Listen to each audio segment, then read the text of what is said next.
তার অপর সহযোগীদের মাধ্যমে এই ব্যবসাটি দীর্ঘদিন যাবত করে আসছিল। কি কি ব্যবসা? এনআইডি সরবরাহ। আপনারা জানেন অনেকে এরকম হয়তো ভিকটিম আছেন, আপনার এনআইডিটা হারায় যায় বা হারিয়ে গেছে, আপনার একটু জরুরি ভিত্তিতে এনআইডি দরকার। এই এনআইডিটা পেতে হয়তো আপনার দীর্ঘ সময় দরকার। এই লিটন মোল্লার গ্রুপ আপনাকে দ্রুততম সময়ে সেই এনআইডিটি সরবরাহ করে, এবং কিভাবে করে সেটা আপনারা দেখেছেন। এবং অবশ্যই বিনামূল্যে না, এই জন্য তাকে মূল্য পরিশোধ করতে হতো, এবং মূল্যের পরিমাণটা আপনার আর্জেন্সি বা আপনার কি কি তথ্য দরকার তার উপরে নির্ভর করতো। এটা 500 থেকে 5000 পর্যন্ত চলে যেত এই মূল্যর পরিমাণ। আপনাকে যে সেবা দিচ্ছে সে সেবার পরিমাণ। অনেকেই দ্রুত পাসপোর্ট করার জন্য বা অন্য যে কোনো প্রয়োজনে তার এনআইডির কপিটি দরকার, তার এনআইডির কপিটি নাই। সে এরকম ফেসবুক গ্রুপ, হোয়াটসঅ্যাপ গ্রুপ খুলে ক্লায়েন্টদের কাছ থেকে এরকম রিকোয়েস্ট পেত, শত শত রিকোয়েস্ট পেত। এই রিকোয়েস্ট তার অপর সহযোগী, যিনি নির্বাচন কমিশনের একটি প্রকল্পের ডাটা এন্ট্রি অপারেটর হিসাবে কর্মরত আছে কুড়িগ্রাম জেলার সদর উপজেলায়, বাড়ি নাটোর, তার মাধ্যমে এবং তার অপর কিছু সহযোগীদের মাধ্যমে সেই কাজটি করত। কাজটি হচ্ছে যে আপনি তাকে এনআইডি নাম্বারটা দিলেন, এনআইডি হারিয়ে গিয়েছে বাট আপনি তার নাম্বারটা আপনার কাছে আছে, নাম্বারটা দিলেন। নাম্বারটা দেওয়ার সাথে সাথে সেই নাম্বারটি তার সহযোগী জামালকে দেয়, এবং জামাল যিনি নির্বাচন অফিসে কর্মরত, সেই জামালের মাধ্যমে সে একটা পিডিএফ কপি পায়। পিডিএফ কপিটি তার ডেভেলপকৃত একটা ওয়েবসাইট, যেটা হচ্ছে যে NIDBD.link, সেই ওয়েবসাইটে এন্ট্রি দিলেই ওই কপিটা, তার যে পিডিএফ কপি, সকল তথ্য সেখানে উল্লেখ থাকে। সেই পিডিএফ কপিটা যদি তার ওই ডেভেলপকৃত সাইটে সেটা আপলোড করে, অটোমেটিক একটা আপনার এনআইডি কপি, সাইন করা এনআইডি কপি চলে আসে। আপনারা দেখছেন যে সে কিভাবে চলে আসে, সাইনকৃত কপি চলে আসে। এবং 100% কপার কন্ডেন্সারে তৈরি ভিশন ফ্রিজ, তাই গুণে মানে অটুট থাকে বছরের পর বছর। এই জন্য আপনার সকল সার্ভারে বা সকল পিসিতে বা সকল নেটওয়ার্কে আমরা যে ওপেন নেটওয়ার্ক চালাই, ইন্টারনেট, সেই ইন্টারনেটে কিন্তু এটা চলবে না। সেটার জন্য দরকার ইন্টারনেট, নির্বাচন কমিশনের যে নিজস্ব ইন্টারনেট সার্ভিস, তার মাধ্যমে। এবং এই কারণে প্রত্যেক দিন সকালে তাকে এটা লগ ইন করতে হয়। লগ ইন করার সাথে সাথে তার কাছে একটা ওটিপি যায়। এই ওটিপিটা কিনতে হতো 3000 টাকার বিনিময় যে কোনো। এবং এই জামাল, যিনি নির্বাচন অফিসে ডাটা এন্ট্রি অপারেটর, সে এক পর্যায়ে ব্যবসার তাদের গভীরতা বা ঘনিষ্ঠতা এত বেড়েছিল যে তার ইউজার আইডি এবং পাসওয়ার্ড তাকে দিয়ে দিয়েছিল, লিটন মোল্লাকে দিয়ে দিয়েছিল। এবং সে প্রত্যেক দিন সকালে, এবং এই লগ ইন করতে হলে ওটিপিটা যেত আবার অন্য আরেকটা নাম্বারে। এই জামাল মোল্লা না, এটা আরেকজন ব্যক্তি, যাকে আমরা শনাক্ত করার চেষ্টা করতেছি। এবং তার কাছ থেকে ওটিপিটা নিয়ে সে 24 ঘন্টার জন্য লগ ইন করতো। আবার পরবর্তী দিনে সে একইভাবে লগ ইন করতে হতো, এবং লগ ইনের জন্য তাকে 3000 টাকা দিতে হতো প্রতিদিন। আবার একই সাথে এই জামালকে এই এনআইডির সেই পিডিএফ কপি পাওয়ার জন্য এবং আরও অন্যান্য যে সকল আনুষঙ্গিক সেবা তার কাছ থেকে নিত, তার জন্য তাকে একটা নির্দিষ্ট পরিমাণ টাকা পে করতে, এবং এটা তাদের মোবাইল ফিনান্সিয়াল সার্ভিসের যে অ্যাকাউন্ট ছিল সেই অ্যাকাউন্টেও চলে যেত। এবং সে এইভাবে হারানো এনআইডি এবং অনেক ক্ষেত্রে জাল এনআইডি কপিও তৈরি করতো। আপনারা জানেন যে বিকাশ, নগদ বা অন্য মোবাইল ফিনান্সিয়াল সার্ভিসের অ্যাকাউন্ট ওপেন করার জন্য আপনার এনআইডি বাধ্যতামূলক। সে এই ক্ষেত্রে যারা এরকম ক্রিমিনাল, আপনারা জানেন যে এখন এই মোবাইল ফিনান্সিয়াল সার্ভিসের প্রতারক চক্র অনেক বেশি সক্রিয়, তাদেরকে বা বিভিন্ন যারা এজেন্ট থাকে বা অন্যান্য যারা এই ব্যবসার সাথে জড়িত, তাদেরকে অ্যাকাউন্ট ওপেন করতে হয় এবং তাদের অবৈধ ট্রানজ্যাকশনের জন্য ফেক অ্যাকাউন্ট ওপেন করে, ফেক এনআইডি দিয়ে সেই এনআইডিগুলো সে প্রস্তুত করে দিত। এবং আপনারা দেখেছেন যে কিভাবে সে বানায়। পাশাপাশি আপনার যদি সিম কার্ডের বিপরীতে কোনো রেজিস্ট্রেশনের ব্যক্তিটা কে তার পরিচয় দরকার হলে সেটাও তাকে দিয়ে দিত, লোকেশনটাও তাকে দিয়ে দিত।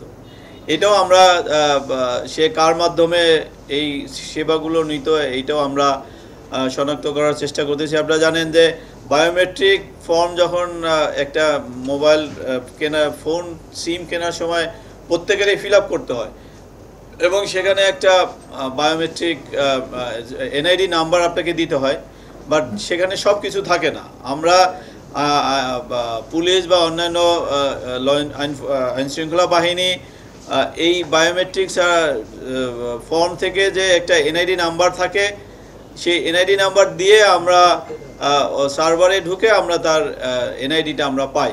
ঠিক একইভাবে সেও এনআইডি নাম্বারটা রিকোয়েস্টের অ্যাগেনস্টে সে সরবরাহ করতে এবং এইটাও সে কার মাধ্যমে পেত এবং সেটাও আমরা শনাক্ত করার চেষ্টা করতেছি। এবং আমরা আমাদের টিম আমাদের সিটি ইন্টেল অ্যানালাইসিস টিম এই কাজটিও অনেক দূর এগিয়েছে, আমরা তাকেও শনাক্ত করতে পারবো।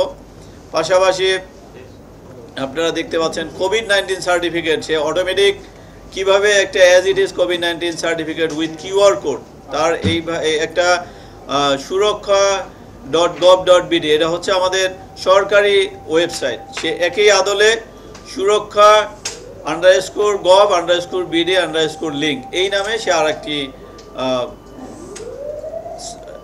ওয়েবসাইট ডেভেলপ করেছে এবং এই ওয়েবসাইটের মাধ্যমে কিউআর কোড সহ তার সকল একটি হুবহু কোভিড-19 সার্টিফিকেট দিত। অনেক সময় আপনারা জানেন যে এটা হচ্ছে ভুয়া কোভিড-19 সার্টিফিকেট।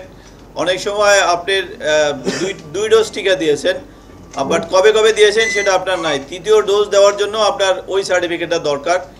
সেখানে আপনি যদি এনআইডির কপিটি দেন, সে এনআইডির কপির মাধ্যমে সে এই ক্ষেত্রে সে মূল ওয়েবসাইটটা ব্যবহার করে, সেখানে সে এই ক্ষেত্রেও মূল ওয়েবসাইটে ঢোকার ক্ষেত্রে একটা ওটিপি দরকার হয়, সেই ওটিপির ব্যক্তিকেও আমরা শনাক্ত করার চেষ্টা করতেছি। তার মাধ্যমে তার অরিজিনাল টিকা সার্টিফিকেট যেখানে 2টি ডেট উল্লেখ ছিল, 3য় ডেট বা অন্য টিকা দেওয়ার জন্য তার এই সার্টিফিকেটটা দরকার, সে ওখান থেকে নিয়ে আসতো, আমরা তাকেও শনাক্ত করার চেষ্টা করতেছি। আবার অনেক ক্ষেত্রে দেখা যায় যে দ্রুততম সময়ে তার একটা টিকা দেওয়া দরকার, বাট তার ডেট বা সিরিয়াল অনেক পিছনে পড়েছে, এই ক্ষেত্রেও সে তাকে ডেট এনে দিতে পারতো, সেটাও কার মাধ্যমে করতো। আমরা আমাদের team city intelligence analysis team কাজ করতেছে। পাশাপাশি আর একটা সেবা আপনারা দেখতে পাচ্ছেন যে বার্থ সার্টিফিকেট, একদম জন্ম নিবন্ধন সার্টিফিকেটও সে একদম হুবহু আকারে এই ক্ষেত্রেও সে একটি ওয়েবসাইট ডেভেলপ করেছে। এবং আপনারা দেখছেন যে আপনার অনেক ক্ষেত্রে ডিজিটাল সার্টিফিকেট দরকার, ম্যানুয়াল সার্টিফিকেট আপনার আছে কিন্তু আপনার একটা ডিজিটাল সার্টিফিকেট দরকার, সে তার নিজস্ব ডেভেলপকৃত তৈরিকৃত ওয়েবসাইট pcmaker.xyz এই তথ্যের মাধ্যমে আপনি তাকে আপনার তথ্য দিয়েছেন, জন্ম তারিখ সব কিছু দেওয়ার সাথে সাথে সে তার ওই ওয়েবসাইটের মাধ্যমে এবং কিভাবে স্বয়ংক্রিয়ভাবে একটি ডিজিটাল বার্থ সার্টিফিকেট সে আপনাকে তৈরি করে দিত। এবং এই কাজ করে সে অনেক দিন যাবত এই কাজ করতেছে। আমরা প্রাথমিকভাবে তার যে মোবাইল ফিনান্সিয়াল সার্ভিসের অ্যাকাউন্ট অ্যানালাইসিস করে আমরা এখন পর্যন্ত অনেক বিপুল পরিমাণ টাকার লেনদেন পেয়েছি এবং সে বিভিন্ন জনকে যে টাকা প্রদান করেছে সেই তথ্যও পেয়েছি। জামাল যিনি ডাটা এন্ট্রি অপারেটর তাকে কি পরিমাণ টাকা দিয়েছে সেটাও আমরা পেয়েছি। পাশাপাশি তার এই যে ওয়েবসাইটগুলো আছে সেখানে ফলোয়ার হচ্ছে বা তার সাইটটা ভিজিট করেছে এরকম সংখ্যা 60,000-এরও অধিক এবং সাবস্ক্রাইবার প্রচুর। আমরা এই কাজে সে সরকারি এই গোপন তথ্য সেবা আপনার নির্বাচন কমিশনের একজনকে আমরা শনাক্ত করেছি, তাকেও আমরা পাবনার সুজনগর থেকে গ্রেপ্তার করেছি। পাশাপাশি যিনি ওটিপি দিতেন তাকেও আমরা এতে শনাক্ত করেছি, তাকে আমরা গ্রেপ্তারের অভিযান অব্যাহত রেখেছি। অন্যান্য যে সকল সেবাগুলো আছে সেটাও কাদের মাধ্যমে করতো তাদের শনাক্ত সহ তাদের গ্রেপ্তার করার জন্য আমাদের টিম কাজ করতেছে। এই আসামি আমাদের রিমান্ডে আছে এবং পুলিশ হেফাজতে আছে, আমাদের জিজ্ঞাসাবাদ অব্যাহত আছে। এবং এটা জানেন যে এই সেবাগুলো প্রত্যেকটা নাগরিকের ব্যক্তিগত সুরক্ষিত বিষয়, সেই বিষয়টি নকল করে বা সেই বিষয়টি সে ভায়োলেট করে আমরা এটা গুরুতর অপরাধ করেছে। এবং এই বিষয়টি সাম্প্রতিককালে একটি আলোচিত বিষয় ছিল। আপনারা জানেন যে অনেক ইলেকট্রনিক্স এবং প্রিন্ট মিডিয়ায় এ সম্পর্কে নিউজ প্রকাশ করে নানাবিধ শঙ্কা প্রকাশ করেছে। আমাদের টিম দীর্ঘদিন অ্যানালাইসিস করে প্রথমে এই ওয়েবসাইটের মালিককে ওয়েবসাইটগুলো শনাক্ত করেছে, তারপরে তার মালিককে, এবং সে জানেন এগুলা ডেভেলপ করার ক্ষেত্রে সে খুবই সুরক্ষিত পদ্ধতি ব্যবহার করেছে এবং তাকে আইডেন্টিফাই করা একটা কঠিন চ্যালেঞ্জ ছিল। আমাদের টিম অনেক দিন কাজ করার পরে ওই লিটন মোল্লাকে গ্রেপ্তার করতে সক্ষম হয় এবং তাকে জিজ্ঞাসাবাদে তাৎক্ষণিকভাবে সে এই জামাল মোল্লার কথা বলে এবং জামাল মোল্লা সহ দুইজনের বিরুদ্ধে মামলা হয়েছে। আরও অজ্ঞাতনামা তার যে সহযোগী ছিল তাদেরকে আমরা শনাক্ত করার জন্য তাদেরকে জিজ্ঞাসাবাদ অব্যাহত রেখেছি। Thank you so much. জি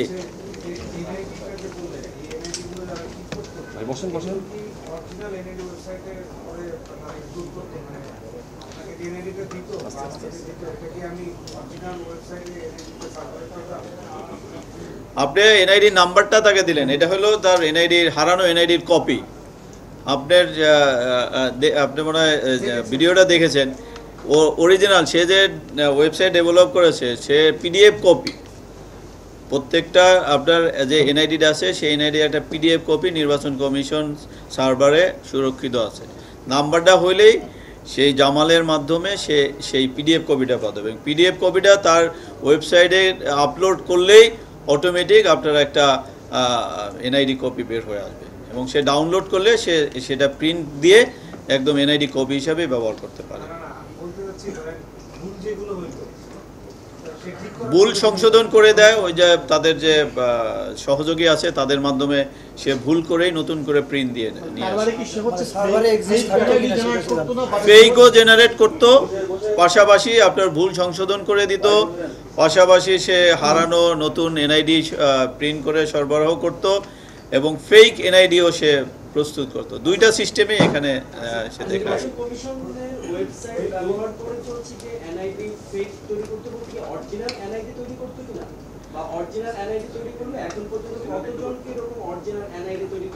সে এই সংখ্যাটা এখনো নির্ধারণ করা যায় নাই, বাট তার দীর্ঘদিন যাবৎ সেই কাজটি করতেছিল এবং আমরা দেখতে পেরেছি তার ফোনের বা তার এই যে ওয়েবসাইটগুলোর সাবস্ক্রাইবার 60,000-এরও অধিক, 60,000-এরও অধিক।